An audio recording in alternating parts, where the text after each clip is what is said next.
살아계신 하나님 아버지, 감사와 찬송과 영광을 올려드립니다. 아멘. 오늘도 생명을 연장시켜 주시고 새날을 허락하시고 저희들의 발걸음을 하나님의 은혜의 보좌 앞으로 옮겨주셔서 예배케 하시니, 찬송케 하시니, 또 말씀을 전하고 듣게 하시니, 기도할 수 있게 하시니 하나님 감사합니다. 아멘. 아버지 하나님, 하나님의 은혜가 아니면 저희가 이 모든 것을 할 수 없음을 고백합니다. 하나님, 하루하루 하나님께서 베푸시는 은혜와 하나님의 주권과 하나님의 인도하심과 하나님의 함께 하심을 늘 감사하는 한날 한날이 되어지도록 주님 은혜 내려 주옵소서. 아멘. 이 시간 하나님의 말씀을 전하고 들을 때에 성령 하나님께서 한 사람 한 사람의 심령을 주장하시고 귀와 마음을 주장하셔서 하나님의 말씀으로 천래의 음성으로 잘 받을 수 있도록, 잘 들을 수 있도록 이 시간을 주장하여 주옵소서. 아멘. 예수 그리스도 이름으로 축복하며 기도 올리옵나이다. 아멘. 자, 수냄 여인의 아들 수냄 여인이 받은 복과 그 아들, 인간적으로는 받을 수 없는 상황이었는데 남편도 연로했고 그리고 여인도 아이를 낳을 수 없는 그런 상황이었는데 아들을 하나님께서 주셨습니다. 이 수냄 여인에게. 자, 근데 어제 말씀을 잘 들으신 분들은 알겠지만 수냄 여인이 왜 그러한 복을 받았는지,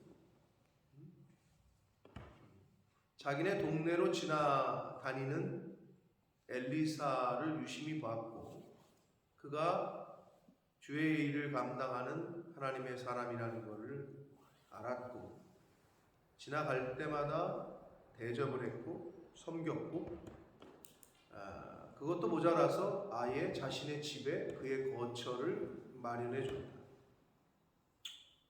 예나 지금이나 그러니까 복 받는 사람들은 이유가 있어요. 하나님께 복을 받는 사람들은 그 마음이 좀 달라, 사람들하고, 일반적인 사람들하고. 이 수냄 여인은 이 엘리사를 그렇게 하나님의 사람으로 섬기고 또 대우를 했고 대접을 했다. 그러니까 자신의 집에 그렇게 한다는 것은 쉽지 않죠. 선지자의 거처를 마련한다는 게 쉽지 않은데 그렇게 했습니다. 자, 그래서 이 엘리사가 그게 너무 감사하기도 하고 해서 네가 어려운 점이 있냐? 왕에게 또는 사령관에게. 그래서 여기서 그 군대 사령관을 언급한 걸로 봐서 군인 쪽에 관련된 사람이냐, 남편이. 이렇게 해석하기도 합니다. 왕에게 네가 물을 것이 있느냐, 사령관에게 무슨 구할 것이 있느냐, 이렇게 물어요. 여인은 괜찮습니다. 나는 지금 평안히 살고 있다. 그랬는데 이 게하시, 엘리사의 사환이 게하시가 엘리사에게 힌트를 주죠. 자식이 없습니다. 이 여자가. 우리나라는 요즘 완전히 바뀌었죠. 옛말이 그대로 돼버렸어. 무자식이 상팔자라고. 요즘 젊은이들이 아예 결혼할 때부터 애 안 낳기로 약속을 하고 결혼한답니다.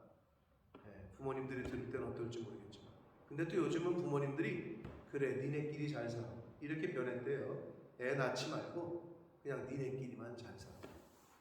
이게 점점 바뀌는 거죠. 불과 100년 전만 해도 자식 못 낳았으면 소박을 맞는다고 했어. 불과 100년 전만 해도, 불과 50년 전만 해도 그런 얘기는 그런데 어떻게 50 길다면 길고 짧다면 짧은 세월에 완전히 180도 바뀌어버렸지.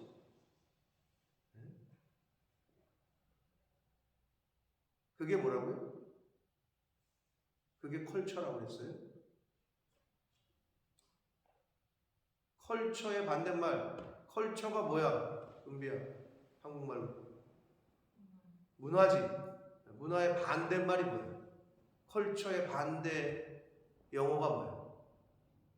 모르지 모를 거야. 뭐라 그랬죠? 네이처라고 그랬죠. 왜 그러느냐? 문화는 국어 사전에 딱 써 있어. 원래 오리지널을 인간이 자신들의 마음과 자신들의 뜻대로 변형시켜 만들어가는 것, 이렇게 돼 있어. 국어 사전에 네이버에 쳐보셔. 그래서 제가 그거를 볼 때, 야, 그렇구나. 원래 오리지널, 네이처, 자연, 또는 원래 원소스, 원래 하나님이 만들어 놓으신 거를 인간이 자신들의 의지와 자신들의 목적대로 이렇게 바꿔가는 거, 변형시킨 거가 문화라고. 근데 우리는 그 문화라는 이름 하에 뭐 동성연애도 이제 문화가 돼버렸잖아요. 성소수자. 도대체 어디서 그런 말을 만들어냈는지. 요즘 이런 소리 하면 큰일 난데, 한국에서. 영국도 마찬가지죠. 영국은 더 큰일 나지, 사실은. 한국말로 하니까 이 정도지. 아마 영어로 이런 얘기하면은 바로 고소당할 거예요. 여기는 합법이기 때문에, 동성결혼이 합법이기 때문에 어게인스트 로우가 되는 거죠.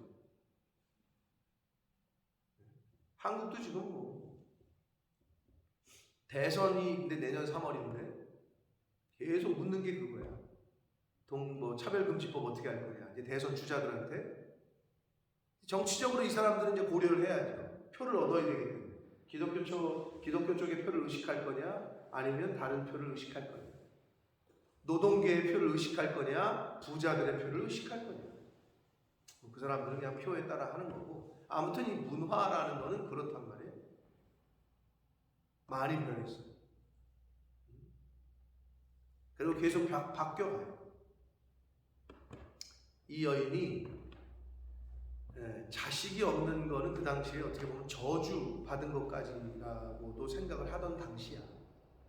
이 당시. 그러니 자녀가 없다라는 말을 이제 그 게하시가 엘리사에게 힌트를 주자 이제 엘리사가 축복을 하죠. 내년 이맘때에 네가 아들을 안을 거다. 이 여인은 믿지 못해서 괜히 뭐 그런 희망을 나에게 주지 말라 뭐 이런 소리를 했는데 하나님께서 게하시의 축복대로 아들을 주셨고 아들을 낳았는데 이제 그 아들이 죽어요.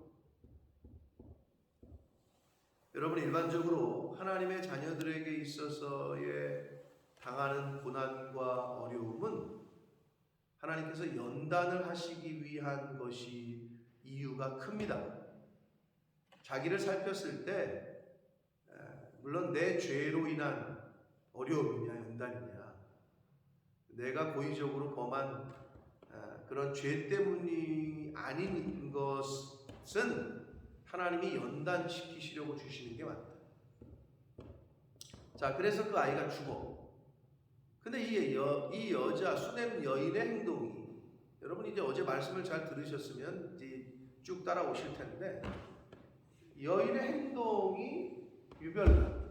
죽은 아이를 자신의 집에 마련했던 선지자의 방, 엘리사의 방에 엘리사의 침대에 갖다가 눕힌다. 아이.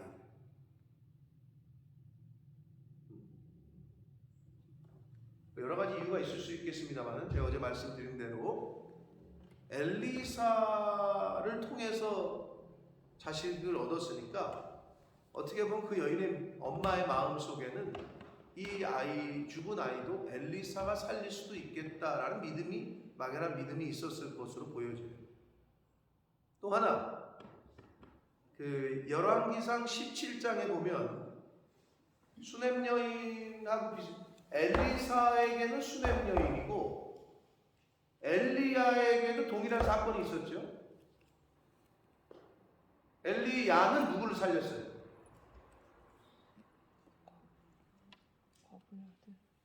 사르밧 과부의 아들을 살렸잖아요. 사르밧 과부.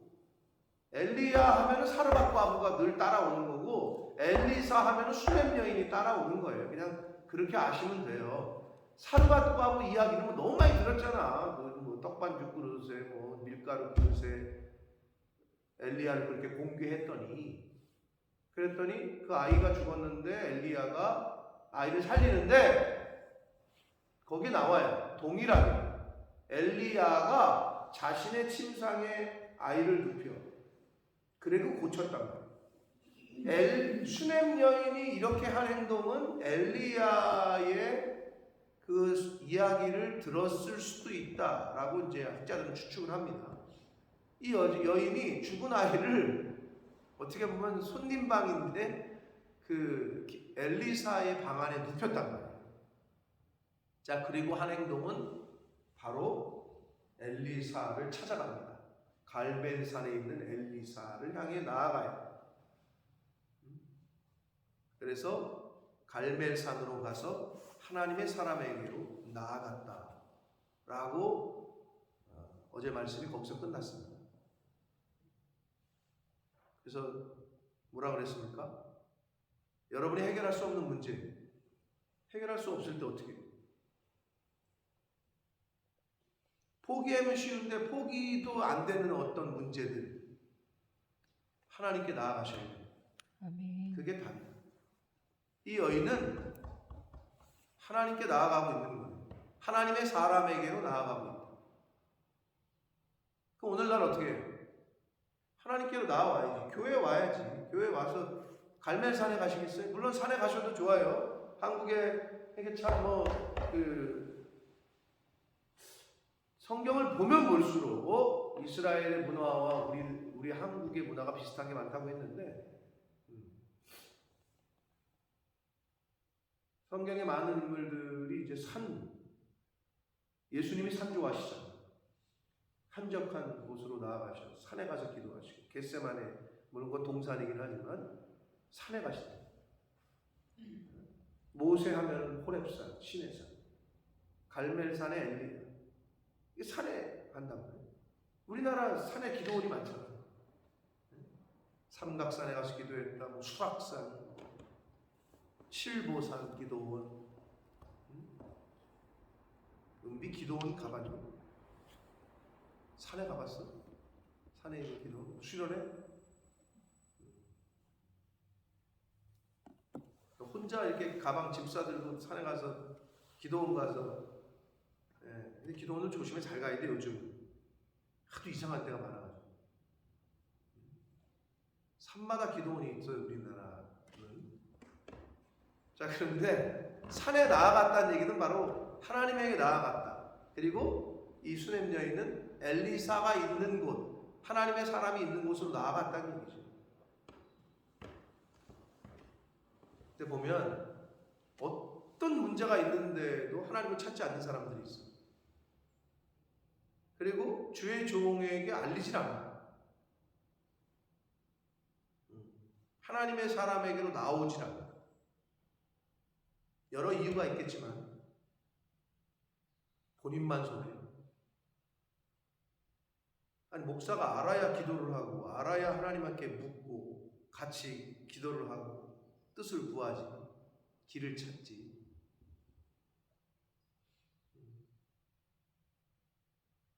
본인만 손해. 근데 하나부터 10까지 다 말하는 사람이 있어. 어떤 사람? 하나부터 10까지 시시콜콜한 것까지.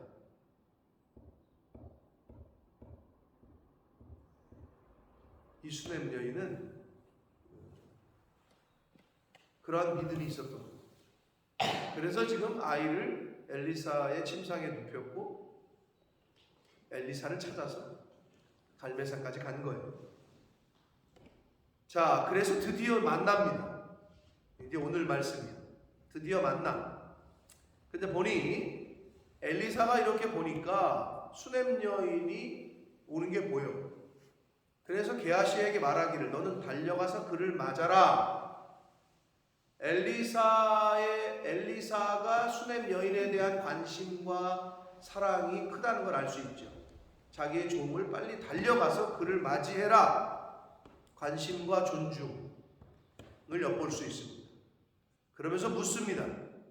너는 평안하냐? 내 남편이 평안하냐? 아이가 평안하냐? 하라. 라고 물으라는 거예요. 평안을 묻습니다. 샬롬. 뭐가 이 말씀을 읽을 때 뭐 생각나는 거 없습니까? 부활하신 예수 그리스도가 생각이 나죠. 부활하셔서 예수님은 제자들에게 물으신 게 그거죠. 너네 간밤에 나 잡힐 때 어디 갔었냐? 나 십자가에서 죽을 때 너네 어디 갔었냐? 뭐 이런 게 따진 게 아니라 우리 같은 그랬을 텐데 그죠? 야 이놈의 새끼야 나 잡힐 때 너네 어딜 도망갔냐? 너네 그럴 수 있냐? 뭐 이러고 우린 그랬을 것 같은데 예수님은 평안하냐? 평안이 있을지어다 라고 부활하셔서 제자들에게 첫마디 건네신 게 바로 에이레네를 구하셨다. 똑같네요. 그죠? 비슷해. 이 엘리사도 남편이 평안하냐 아이가 평안하냐 이게 평안을 묻습니다.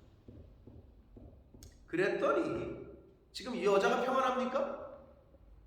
수냄 여인이 평안해? 은비야? 애가 죽어가지고 지금 여기까지 쫓아왔는데 근데 여기서 평안하다고 대답을 해. 이게 무슨 의미일까요? 엘리사를 속이는 거예요? 어떤 의미에서 이 여인이 평안합니다 라고 대답을 했을까요? 왜 그랬을까요?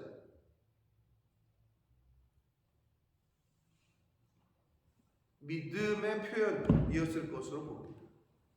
평안하냐고 묻잖아요. 그 평안, 지금 평안치 않지. 자식이 죽었는데 어떻게 평안해? 그랬는데 이 여인은 자 침상에 아이를 엘리사의 침상에 눕혔고 갈멜산까지 찾아갈 때는 이 여인은 엘리사를 통해서 하나님이 자녀를 주셨는데 주신 분이 하나님이니까 뭐 죽이셨는데 다시 살리실 거라는 믿음을 갖고 찾아갔을 거다.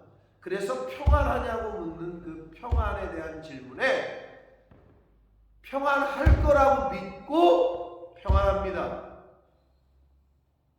사업이 지금 안 돼.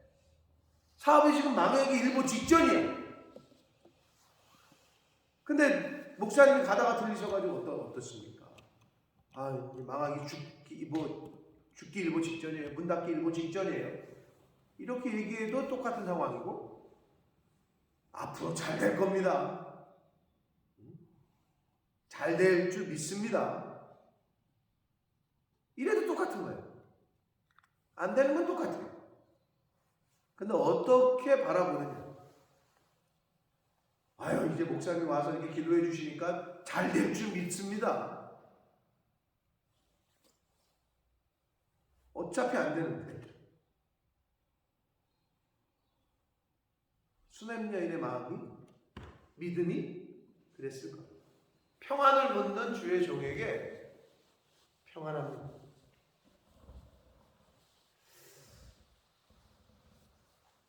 어떻게 해석을 해도 이거는 이 수냄 여인의 간절한 바람이 그렇게 대답을 하게 했을 거다 라고 생각이 되어집니다. 우리 같으면 어떻게?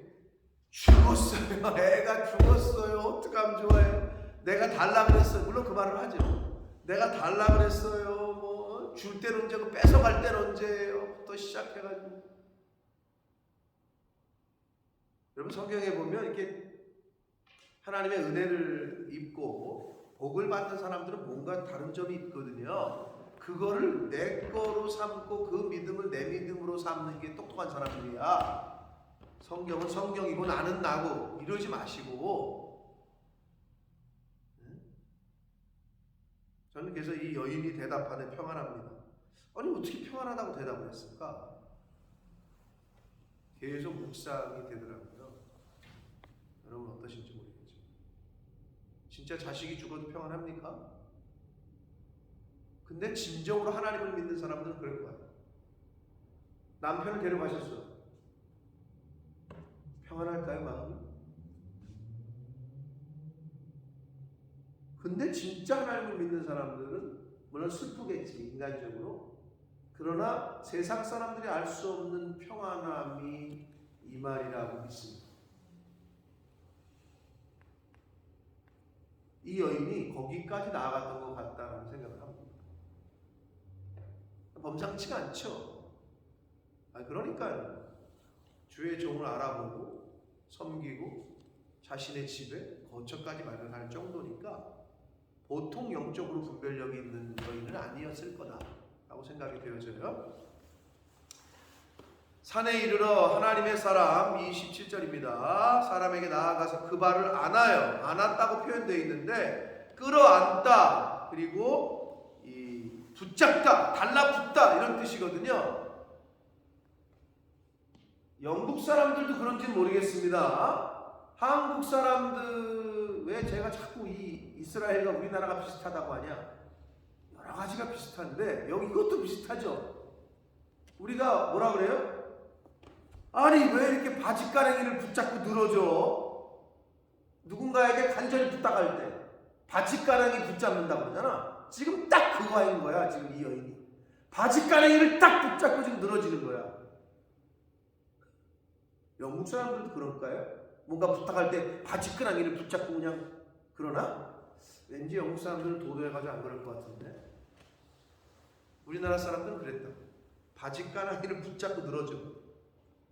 딱 붙잡고 딱 그거야. 지금 이 여인이 엘리사의 발을 딱 붙잡고 지금 하는 말이 그러자 이제 게하시가 나 이거 지금 이 여자가 미쳤나? 뭐 하는 거야 우리 선생님한테 떼려고 하니까 냅둬라. 뭔가 괴로움이 있나 보다. 근데 하나님이 나에겐 알려주시지 않는 괴로움인가 보다. 이렇게 말을 합니다. 엘리사가 내게 숨기시고 이르지 아니하신 게 있다. 그러자 28절 여인이 말합니다. 내가 내 주께 아들을 구하더이까 나를 속이지 말라고 내가 말하지 아니하였습니까? 자, 이 말을 듣자 엘리사가 바로 게하시를 보냈는데 결국 아들에 관련된 거고 아들이 잘못됐다는 거를 이 말을 들은 엘리사는 직감적으로 알게 됐고 그래서 엘리사가 게하시에게 이르러 내 허리를 묶고 허리를 묶는다는 얘기는 준비를 빨리 하라는 거고 그리고 신속하게 행동하라는 의미죠. 내 지팡이를 손에 들고 자 지팡이는 그 어떤 권위와 위엄, 능력을 상징한다고 했어요. 네, 그래서 그 지팡이를 선지자의 지팡이를 종에게 게하시에게 주고 이제 가라 보냅니다. 그러면서 사람을 만나거든 인사도 하지 말고 사람이 내게 인사할지라도 대답하지 말라. 이건 왜 그랬을까요? 아는 사람 만났다고 가서 수다 떨지 말고 길거리에서 시간 지체하지 말라는 거예요. 시간을 지체하지 말라는 의미. 그리고 엘리사가 게하시를 좀 잘 알았던 것 같아요. 뒤에 보면 나만 장군을 고쳤을 때 나만 장군이 여러 가지 물건을 나중에 뒤에 나오는데 선물을 답례를 하려고 하니까 엘리사가 안 받았거든. 근데 이 게하시가 주인 몰래 가서 받아. 이 게하시가 약간 허영심이 있어. 그래서 지금 지팡이를 줬잖아. 그러니까 선지자의 지팡이를 줬으면 지나가다가 사람 만나고 내가 지금 야 사람 살리러 가. 이런 자만심, 교만함, 허영심에 빠질까봐 너는 누구도 만나고 인사도 하지 말고 다이렉트로 빨리 가라. 이렇게 얘기를 한 것으로 보여집니다. 실제로 게하시가 그런 허영심이 좀 있었어요. 근데 뒤에 나올 겁니다.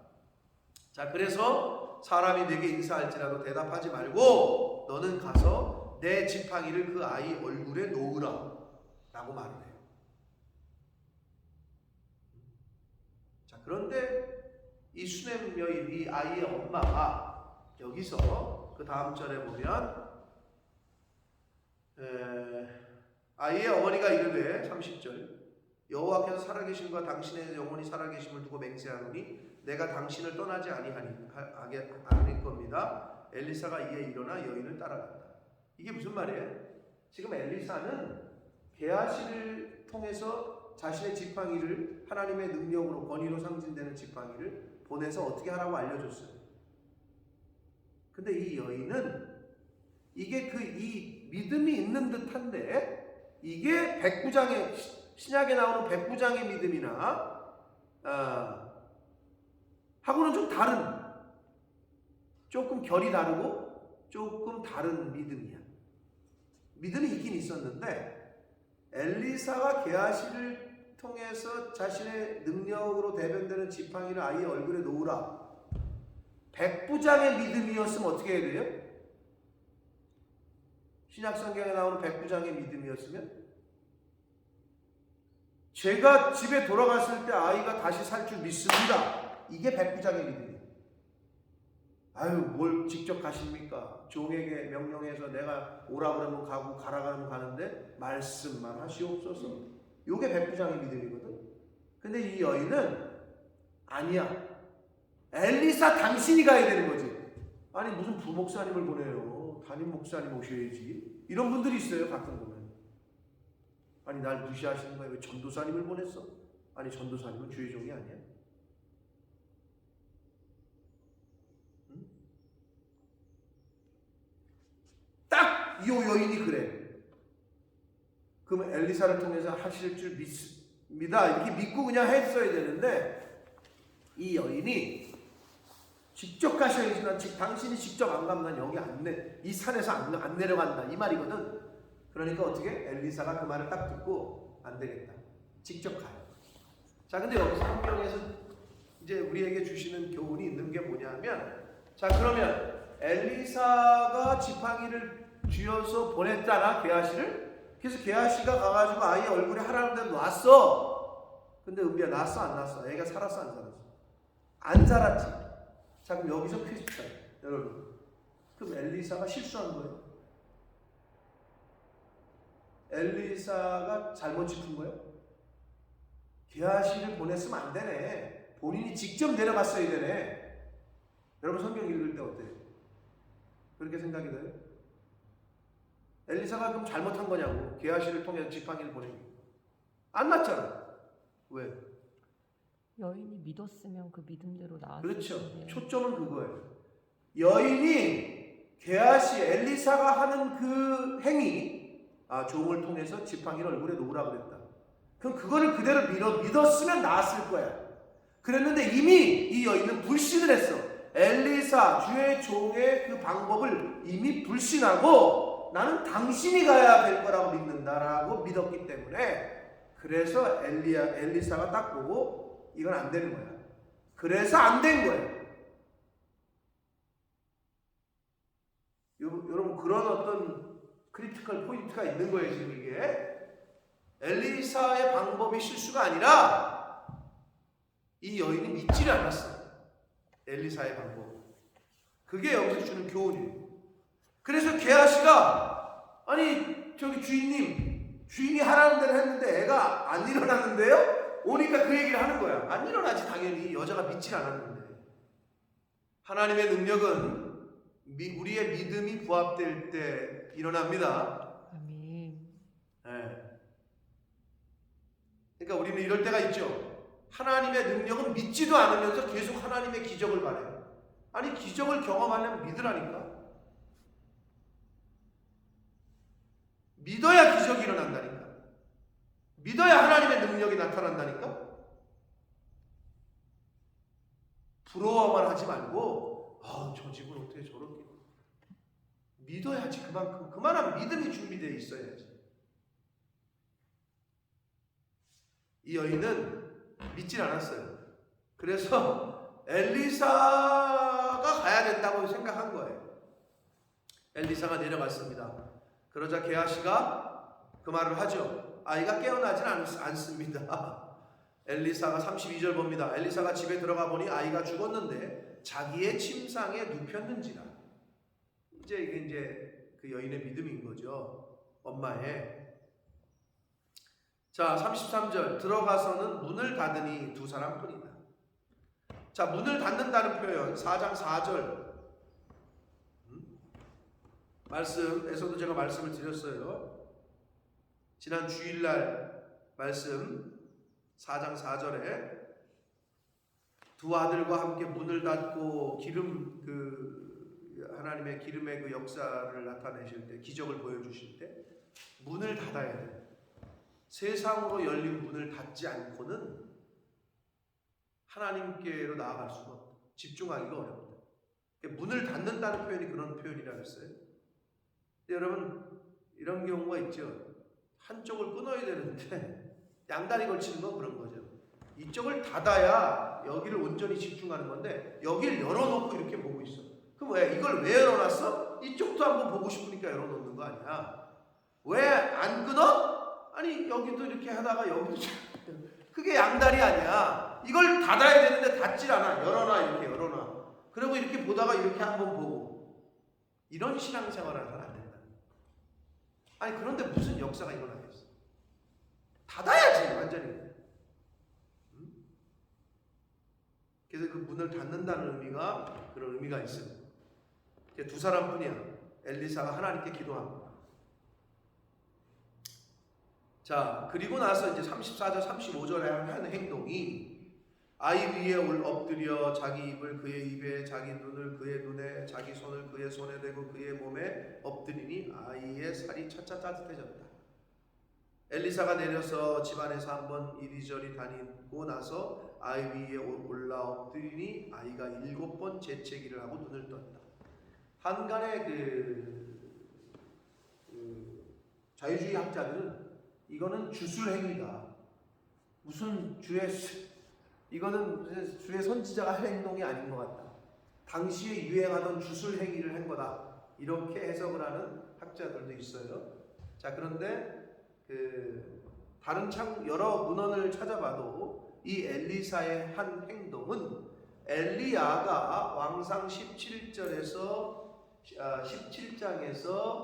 그 사르밧 과부의 아들을 살릴 때 3번 이렇게 엎드렸다가 일어난 핀 거와 같은 행위처럼 이 아이에게 생명을 전하기 위한, 다시 생명을 살리게 하기, 하나님의 능력이 전해지게 하기 위한 그런 상징적인 행위로 한 것이다 라고 보는 것이 맞습니다.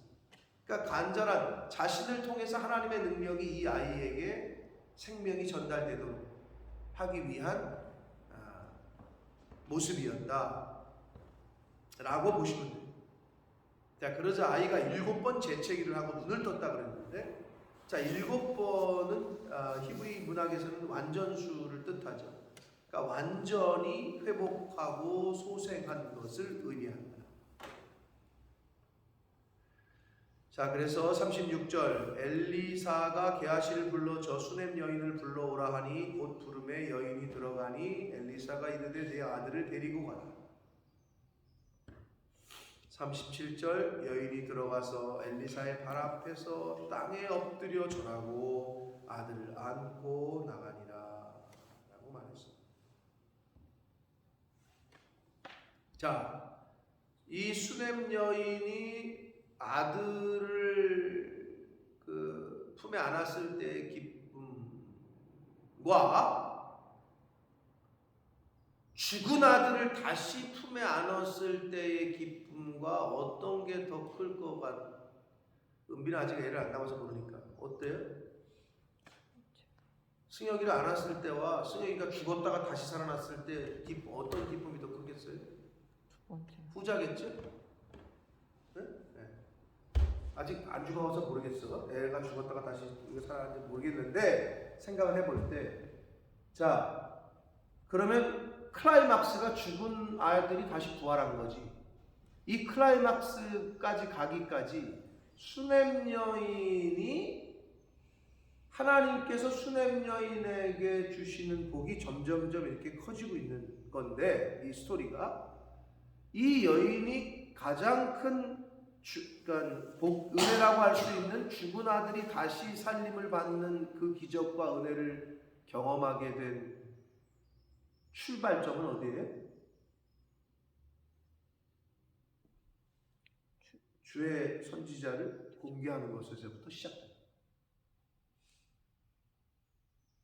맨날 자기네 동네로 지나가는 사람을 유심히 봤고 하나님의 사람인 것을 알았고 식사 대접을 하기 시작했고 지나갈 때마다 꼭 챙겨서 받고,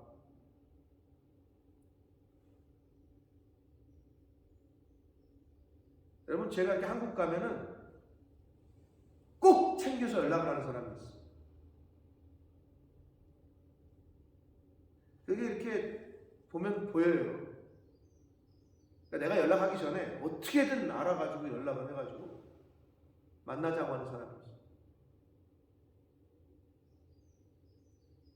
그럼 저도 그 사람을 못 잊지, 그 가정을. 하나님 보시기에 이 수냄 여인은 특심한 거죠. 아니, 숙소까지 다 제공을 한 거니까. 그러니까 복을 받을 수밖에 없는 거예요.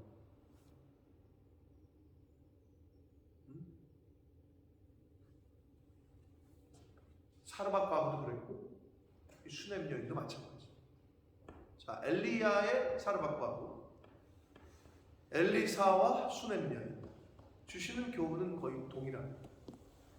말씀에 의지하여 순종해서 엘리야를 공개했던 사르밧 과부. 시키지도 않았는데, 먼저 와서 얘기도 안 했는데 엘리사를 섬겼던, 공개했던 수냄 여인. 결국 아들이 죽는 그 상황에서 하나님께서 다시 그 아들에게 다시 살리시는 기적을 그 수냄 여인은 경험을 할 수 있었습니다. 자, 여기까지가 이제 그 4장 37절까지가 수냄 여인과 아들에 관련된 스토리였어요. 그런데 오늘 특별히 그 수냄 여인의 믿음에 관한 포인트에서 엘리사가 종을 통해서 지팡이를 보내서 살리려고 했는데 수냄 여인은 그거를 믿지를 못했고 용납하지 못했어요. 엘리사 당신이 가요. 그래서 엘리사의 지팡이의 그 효력은 그 여인이 그 마음을 품을 때부터 이미 없어진 거예요. 그러니까 게하시가 아무리 아이 얼굴 옆에 이쪽에 놔도 안 되고 뭐 이마에 놔도 안 되고 이쪽에 놔도 안 되는 거야. 이미 그거는. 자, 뭘 보여준다고? 하나님의 기적과 은혜는 저와 여러분의 믿음이 반응하지 않으면 절대 일어나지를 않습니다. 오늘날도 마찬가지입니다. 믿음이 그렇게 중요해요. 믿음은 하나님 나라를 움직이게 하는 열쇠, 하나님을 움직이게 하는 키라고. 내가 믿음의 행위와 믿음의 모습을 안 보이는데 무슨 하나님의 기적과 능력이 나와 내 자녀들에게 일어날 수 있겠어요? 그럼 믿음 있는 자의 모습을 하나님은 중심을 보신다 그랬으니까, 하나님은 나보다 나를 더 잘하시니까, 그러면 진짜 내가 믿음 있는 자의 신앙생활을 하고 있는 거냐? 그런 특징과 그런 구분됨이 있어야지. 다른 사람들에게는 없는, 믿지 않는 사람들에게는 없는 그 믿음의 사람의 특징이 보여야지, 당연히. 그게 믿음 있는 자 아니겠어요? 자, 그럴 때 하나님의 기적과 은혜와 함께 하심을 경험하고 체험하게 되실 줄 믿습니다. 오늘 요 며칠 동안에 이 수냄 여인과 엘리사 그리고 아들에 관련된 교훈의 말씀을 우리가 들었는데, 하나님의 일에 동참하고 엊그제 주일의 말씀처럼 그냥 교회만 다니는 멤버십이 아니라 하나님과 함께 동역하는 자, 하나님과 함께 일하는 자가 되시는, 이 땅에 살아가시는 동안 그러한 신앙생활을 하시는 저와 여러분 되시기 축복합니다. 아멘. 기도하겠습니다. 살아계신 하나님 아버지 감사합니다. 아멘. 오늘도 생명을 주시고 또 새날을 주시고 저희들의 발걸음을 아버지의 이 집으로, 주님의 몸된 교회로, 이 은혜의 보좌 앞으로 저희를 옮겨주셔서 말씀을 전하고 들을 수 있는 그러한 은혜를 주시니 감사합니다. 아멘. 아버지, 엘리사 선지자와 수냄 여인과의 관계, 그 아들의 죽음과 아들의 부활, 이 말씀을 오늘 또 보았고 며칠 동안 이 말씀을 본문으로 저희가 말씀을 들었습니다. 이 말씀 가운데 주시는 그 교훈들을 가슴에 잘 새기고 주의 종을 또 주의 선지자를 그가 하는 일에 함께하고 공개하고 섬기고 숙소를 제공하고 했던 수냄 여인, 또 수냄 여인이 받았던 복, 그리고 수냄 여인의 믿음, 아버지 말씀을 통해 교훈하신 것들을 각 심령과 가정에 교훈하시고 깨닫게 하셔서 아버지 저희들이 이 땅에서 살아가는 동안 하나님이 생명 주시는 날 동안에 하나님의 사람으로서 믿는 사람으로서 그리스도인으로서 이 세상을 살아갈 때 과연 어떠한 마음으로 어떤 믿음의 자세로 이 세상을 살아가고 또 신앙생활을 해야 될지 아버지 비록 이 세상을 살아가지만 하나님의 사람으로 하나님 나라에 또 하나님과 함께 일하는 자, 하나님과 동역하는 자,